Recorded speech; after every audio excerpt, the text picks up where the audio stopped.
कोई नहीं मिला सुनाने को तो दिल से दिल की बात कह लेना। दर्द तुझसे बड़ा तो नहीं बंदे, मुस्कुरा के सह लेना। क्या बात है। मगर ये दर्द अगर कैविटी वाले दांत से उठा हो तो दिल से कहने की से कोई फायदा भी नहीं है और मुस्कुरा के सहना तो हो ही नहीं सकता। नमस्कार दोस्तों, मैं हूँ डॉक्टर वर्षा जड़े, आपकी डेंटिस्ट दोस्त। स्वागत है आपका मेरे चैनल पे।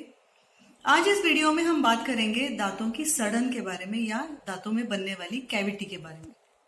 हम ये जानेंगे कि ये कैविटी होती क्या है, कैसे होती है, क्यों होती है, किस उम्र में ये होने के ज्यादा चांसेस होते हैं, ये हुआ तो कैसे उसे पहचाने, क्या करें और ये ना हो इसलिए क्या करें।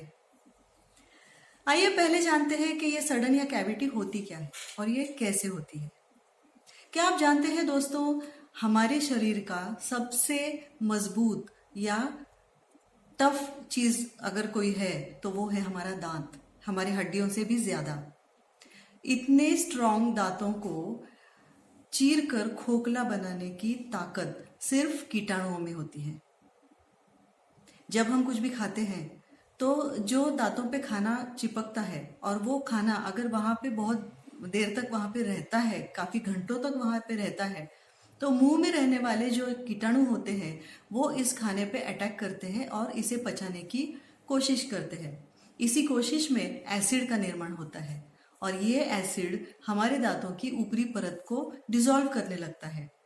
अगर ये प्रोसेस बार बार होती है तो ज्यादा से ज्यादा दांत का हिस्सा डिसॉल्व होने लगता है और वहां पे बन जाता है सुराग, और यही होती है दांतों की सड़न या कैविटी।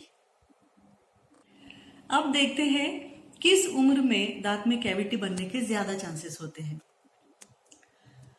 कैविटी बनने के जो कारण है वो जिसके मुंह में जिस उम्र में मौजूद हो उसके दांतों में कैविटी बनने के चांसेस होते हैं। 6 महीने की आयु में पहला दांत निकलता है, उसके कुछ दिनों के बाद से लेकर मुंह में आखिरी नेचुरल दांत होने तक की उम्र तक सभी को दांतों में सड़न या कैविटी बनने के चांसेस होते हैं। इसीलिए करीब करीब 80% या 80% लोगों के मुंह में एक तो दांत कैविटी वाला होता ही है। अब ये देखते हैं कि इस कैविटी को कैसे पहचाने, ये कैसे दिखती है। जब भी हम हमारे दांतों का परीक्षण करते हैं तो हमें ये कैविटी कैसे दिखेगी। जब कैविटी बनना शुरू हो जाता है तो शुरू में वो दांत का हिस्सा बहुत ज्यादा सफेद दिखने लगता है। जैसे जैसे ये कैविटी बढ़ जाती है तो वो ब्राउन हो जाता है और बाद में काला दिखता है। कई दिनों के बाद ये वहां का जो दांत का हिस्सा होता है वो सॉफ्ट हो जाता है और वहां से निकल जाता है और वहां पे बन जाता है सुराग। और इस सुराग का पता सबसे पहले हमारी जबान को लगता है, वो हमें बताती है कुछ करो। और यही समय है जब हमें मीठा या ठंडा खाने पे झंझनाहट या हल्का सा दर्द होना शुरू हो जाता है।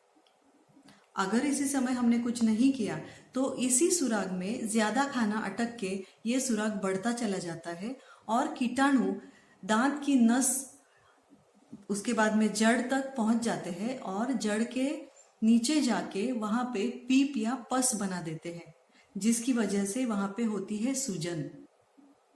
ये सारे लक्षण हैं दांत में कैविटी बनने के। ये कोई भी लक्षण अगर आपको अपने दांतों में दिखे तो समझ लीजिए कि आपके दांत में कैविटी बन चुकी है। अब कैविटी तो बन चुकी है, क्या करें भाई, अब कैसे करें इसका इलाज? कोई घरेलू नुस्खा या कोई जादू? जी नहीं दोस्तों, ऐसी कोई भी चीज आपकी इस समस्या का हल नहीं है। अगर आपको आपकी कैविटी का सही इलाज करना है तो आपको जाना चाहिए डेंटिस्ट के पास, और यही समझदारी की बात भी होगी। आप डेंटिस्ट के पास कैविटी की कौन सी स्टेज पर पहुंचते हो उसके ऊपर निर्भर है कि आपकी दांत को कौन सी ट्रीटमेंट देनी है। इसका मतलब है आप जितनी जल्दी ट्रीटमेंट कराने पहुंचते हो उतने ही कम खर्चे में और कम तकलीफ में आपकी ट्रीटमेंट हो जाएगी। अगर कैविटी हो ही ना हमारे दांत में तो कैसे हो सकता है? जरूर हो सकता है, बस इसके लिए थोड़ी चीजें हमें ध्यान रख के हर रोज करनी होगी। सबसे पहले तो है दांतों को साफ रखना।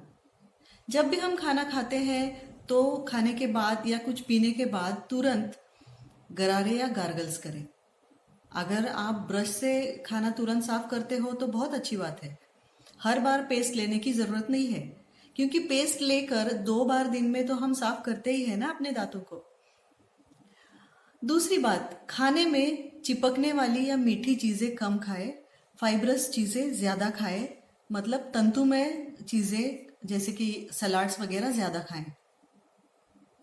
और एक चीज, 2 खानों के या 2 मील्स के बीच में 3 या 4 घंटों का समय या गैप जरूर रखें। इससे होगा ये कि दांतों पे खाना चिपकने के चांसेस कम हो जाते हैं। और एक बात आप कर सकते हैं कि फ्लोराइड की सही मात्रा जिसमें हो ऐसी पेस्ट इस्तेमाल करें जिससे दांतों में सड़न लगने की या कैविटी बनने के चांसेस बहुत कम हो जाते हैं। आप डेंटिस्ट के पास जाके फ्लोराइड एप्लीकेशन भी कर सकते हो, इससे भी बहुत फायदा होगा। दांत और मुंह को सही तरीके से साफ कैसे रखें, इसका डिटेल वीडियो आपको मेरे चैनल पे मिल जाएगा। इस वीडियो में जो भी बातें मैंने बताई है इनसे आपको जरूर फायदा होगा। आपको ये वीडियो कैसी लगी मुझे कमेंट करके जरूर बताएं, और इस वीडियो को लाइक और शेयर जरूर करें। मेरे चैनल को सब्सक्राइब जरूर करें।